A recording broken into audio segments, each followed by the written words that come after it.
Seorang siswi cantik mencoba senyum ramah ke tetangganya sendiri saat di kosan. Namun ternyata aneh, lelaki tersebut diam-diam naksir pilih melakukan jalan pintas yang membuat wanita ini tak bernyawa kini. Kisah nyata yang aku ceritakan kali ini terjadi di Bitung, Sumatera Utara. Kejadian terjadi tepatnya di 19 Agustus 2024. Seorang gadis muda ditemukan tak bernyawa di kamar kos mawar di kota Bitung. Gadis muda cantik ini bernama Mutia Ibrahim, biasa dipanggil Tia, berusia 18 tahun. Masih SMA dan kos-kosan di kosan tersebut merantau dari Manado.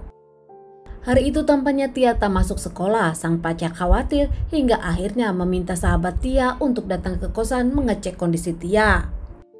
Sahabat dari Tia itu pun langsung datang ke kosan. Namun aneh, pintu sedikit terbuka tak terkunci. Meski memanggil-manggil nama Tia namun tak ada jawaban.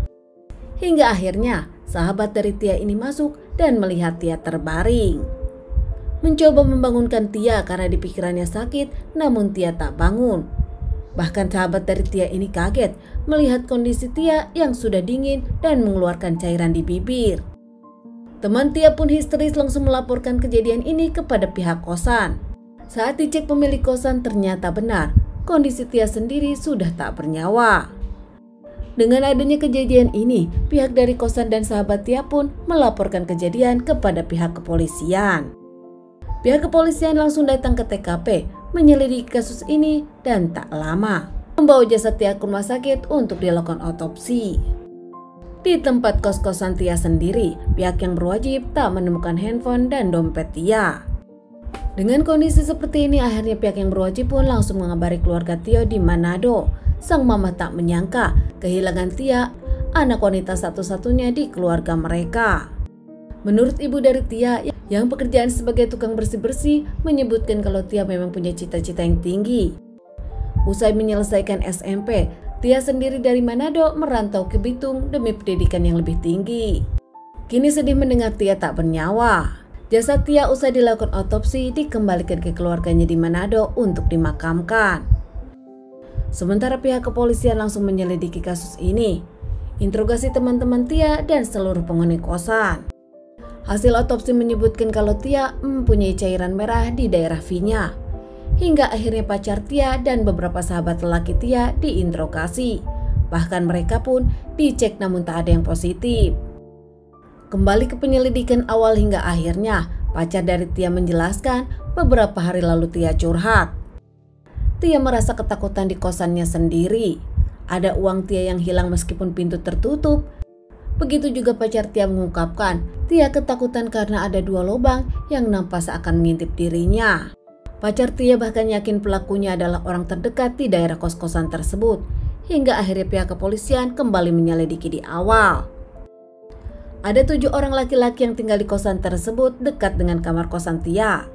Semuanya kembali diselidiki, bahkan dimintai sampel DNA-nya saat itu. Dari 7 lelaki yang diperiksa tersebut, ada 1 lelaki yang positif DNA-nya dengan DNA yang ditemukan di jasad Tia. Lelaki tersebut bernama Akri Jafar, berusia 20 tahun, asal Gorontalo. Akri sendiri bekerja di salah satu pabrik dan dirinya tinggal di kosan nomor 4 dekat dengan kamar Tia. Akri sendiri tinggal di sana sudah cukup lama, tinggal tak sendiri, tinggal bersama sang pacar. Akri sendiri diamankan di pabrik saat dirinya bekerja. Namun saat itu Akri melakukan perlawanan hingga akhirnya didor pihak yang berwajib. Akri memang sengaja dirinya tak kabur, bahkan dirinya memilih tetap tinggal di kosan agar tak dicurigai. Saat diamankan, Akri mengiyakan dirinya pelakunya. Dengan motif memang sudah lama naksir kepada Tia meski dirinya punya pacar.